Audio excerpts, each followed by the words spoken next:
कमळी या मालिकेच्या खूपच इंटरेस्टिंग आणि तेवढ्याच धमाकेदार अशा एपिसोडमध्ये आपण पाहणार आहोत प्रेक्षकांनो.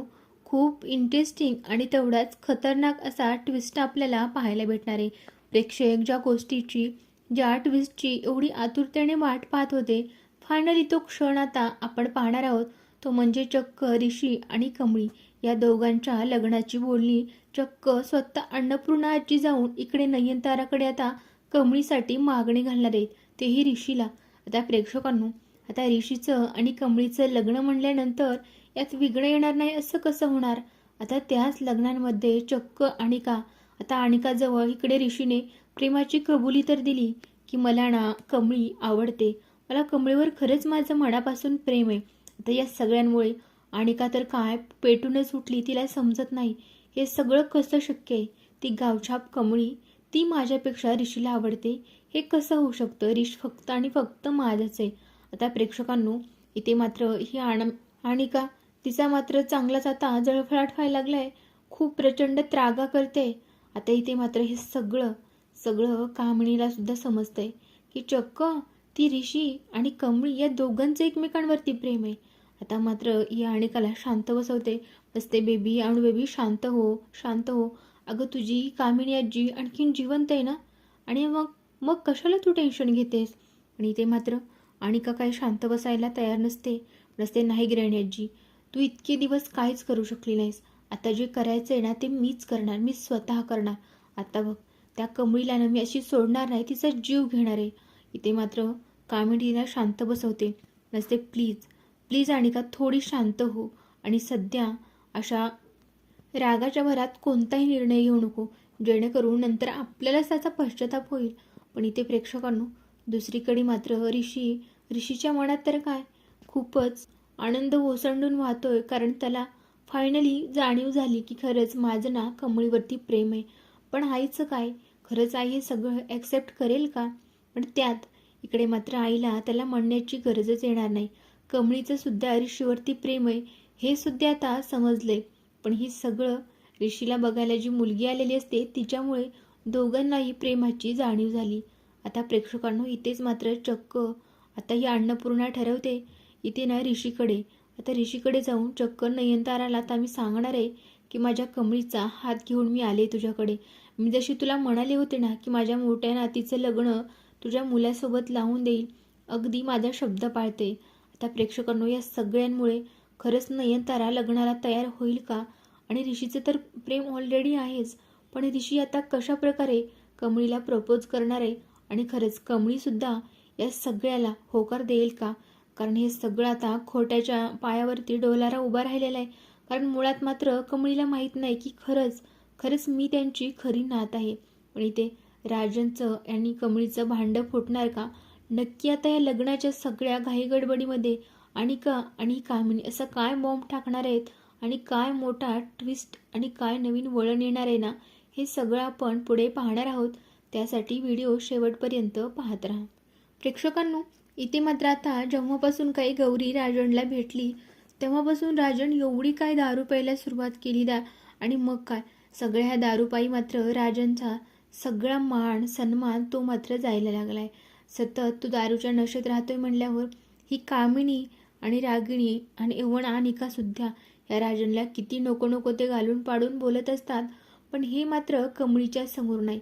पण चक्क कमळीने सगळं ऐकलेलं असतं, त्यामुळे कमळीला तर खूप त्रास होतोच आहे. कमळीचे जरी ते बाबा नसले तरीही कमळीला मात्र जाणवतंय, खरंच माझे बाबा असते तर त्यांनीसुद्धा माझ्यावरती एवढंच आणि असंच अगदी प्रेम केलं असतं. राजन काकासुद्धा माझ्यावर तेवढंच प्रेम करतात. खरंच मी त्यांची मुलगी नाही तरी किती मला जीव लावतात. आणि याच हक्काने मात्र कमळीने आता राजनला निक्षून सांगितले, आजपासून काही जरी झाले ना तरी तुम्ही दारू प्यायची नाही. आणि मुळात म्हणजे तुम्हाला खरंच आजींची कसली काळजी आहे की नाही. मुळात इथे राजन आता कमळीकडे हट्ट करतोय, कमळी तू ना सगळ्यांना खरं सांगून टाक. अगं नको आता हे सगळं, मला खरंच सगळ्यांचा कंटाळा आलाय. आणि मुळात म्हणजे माझी गौरीच नाही आहे ना, मग कशाला सगळं खोटं नाटक करायचंय. प्रेक्षकांनो, पण कमळी मात्र थांबवते, असते बास करा तुमचं, आणि तुम्ही आता प्यायलात ना, तुम्ही नशेत काही बडबडाल का. आणि मुळात म्हणजे मी इथून जाईल, मला काहीच प्रॉब्लेम नाही. या सगळ्यांमध्ये मलासुद्धा किती त्रास होतोय ते मी सांगू शकत नाही तुम्हाला. पण मी गेल्याच्यानंतर आजींचं काय होणार आहे तुम्हाला माहीत आहे ना. त्यांना किती मोठा धक्का बसला होता ते त्यांना सहन झाला नाही. परत तसं व्हायची मला खूप भीती वाटते. ते मात्र आता राजन कमळीला जवळ घेतो, म्हणतो खरंच खरंच बाळा मला माफ कर.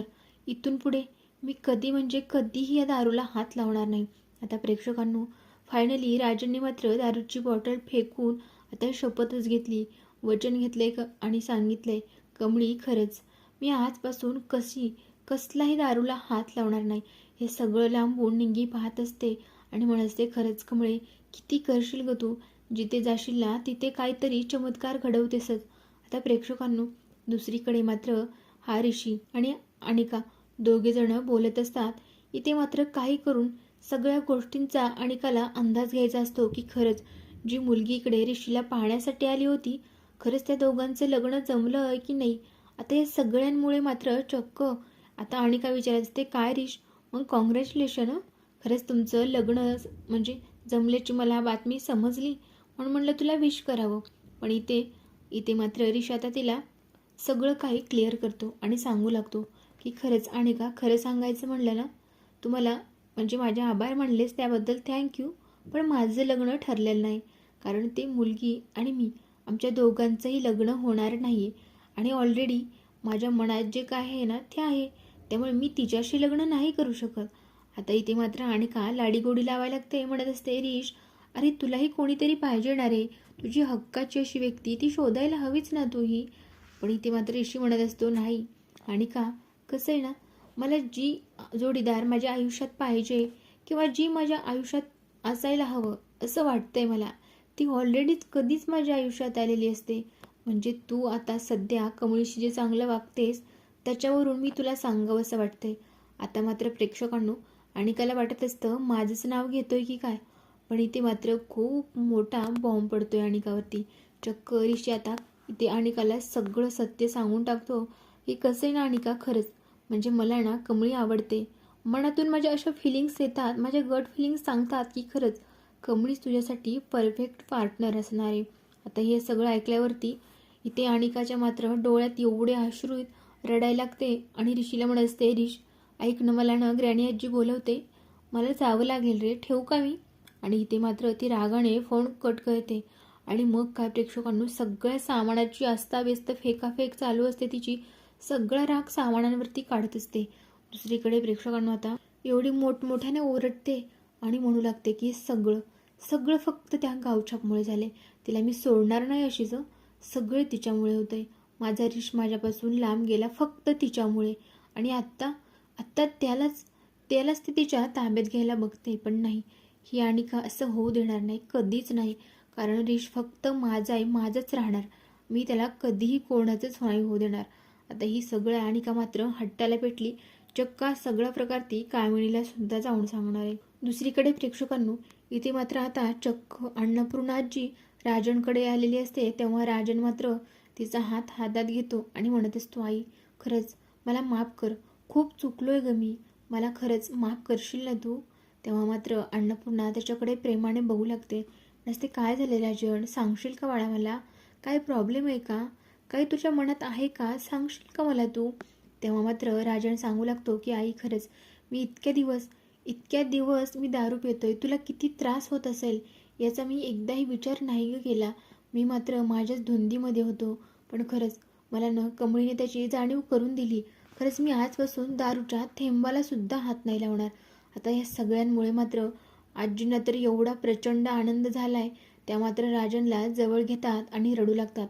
म्हणत असतात, राजन बाळा खरंच मी नाही सांगू शकत रे, मला खूप त्रास होत होता, कारण माझा राजन असा नव्हताच, कधीच नव्हता, आणि असा अचानक असा वागायला लागलास त्यामुळे मला काही सुचेनासच झालं रे, काय करू काय नको काही समजत नव्हतं.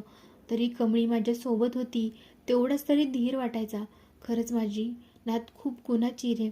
इकडे मात्र प्रेक्षकांना हे सगळं खोटं असतं असं राजनला वाटतं, एक प्रकारचं खोटं नातं, पण खरोखरच हे बापलेकीचं नातं हे मात्र आणखी सत्य समजलेलं नाही, ते म्हणजे राजनला सुद्धा. आता प्रेक्षकांनो, या सगळ्यांमध्ये मात्र चक्क आता आजी राजनला म्हणत असते, राजन खरंच मी आज खूप महत्त्वाच्या कामासाठी चालले, पण राजन म्हणत असतो, काय गाई काय झालं, म्हणजे काय नक्की तुझं महत्त्वाचं काम आहे. तेव्हा मात्र आजी म्हणतात, ते कसं येणार सगळं तुला आल्याच्या नंतर सगळं सविस्तर सांगेल. आणि मग मात्र तिकडे चक्क आता ऋषीच्या घरी जाणार आहे, ते म्हणजे कमळीसाठी मागणी घालायला. आता हे सगळं बोलणं मात्र या हानिकाणी आणि कामिणी हे सुद्धा ऐकलेलं असतं. त्यांनी तर डोक्यालाच हात लावलाय चक्क. हे म्हणजे चक्क ह्या कमळीचं लग्न, तेही ऋषीसोबत. आणि का म्हणत बघितलंच रे आणि आजी, हे सगळं मी नाही बघू शकत. लवकरात लवकर काय करायचं ते करणं, तर माहीत नाही मी काय करेन आणि काय नाही हे मी नाही सांगू शकत. आता प्रेक्षकांनो, चक्क इथे मात्र अन्नपूर्णा इकडे जाणार आहे, ते म्हणजे या नयनताराकडे कमळीला मागणी घालण्यासाठी. आता त्यावरती इथे नयनतारालाही थोडा धक्काच बसणार आहे. इथे सगळं आजी घडलेला प्रकार सांगते. राजनने दारू सोडली, तीही कायमची. आणि हे सगळं कोणामुळे झालंय माहिती आहे का तुला? अगं आपल्या कमळीमुळे. आता प्रेक्षकांनो, नयनतारालाही आनंद झालाच आहे, पण या सगळ्यांमुळे चक्क ती माझी सून होणार आहे हे कुठेतरी नयनताराला पटत नाही. पण आता हे सगळं आता ऋष कशा प्रकारे समजून सांगणार आहे नयनताराला. आणि खरंच नयनतारा सुद्धा आता एक प्रकारे इथे लग्नासाठी तयार होणार आहे. आणि ऋषी मात्र सगळ्यांच्या समोर आता कमळीला प्रपोज करताना आपण पाहणार आहोत. आणि याचमुळे आता या बिथरलेली अनिका असा काय जीव घेणा प्रकार करणार आहे आणि कशा पद्धतीने कमळीच्या जीवावर उठणार आहे ना, हे पाहणं सुद्धा तेवढंच भयंकर असणार आहे. आता प्रेक्षकांना पुढे सगळं कसं घडणार आहे, काय होणार आहे, सगळं आपण पुढच्या भागात पाहणार आहोत. आता ऋषी कशा प्रकारे सगळ्यांच्या समोर कमळीला प्रपोज करणार आणि कमळीचं उत्तर त्यावरती काय असणार आणि कशा पद्धतीने सरूला जेव्हा हे समजणार आहे कमळी आणि ऋषीबाबांचं लग्न होणार आहे, तेव्हा मात्र खरंच सरू सगळ्यांच्या समोर तिची ओळख दाखवणार का?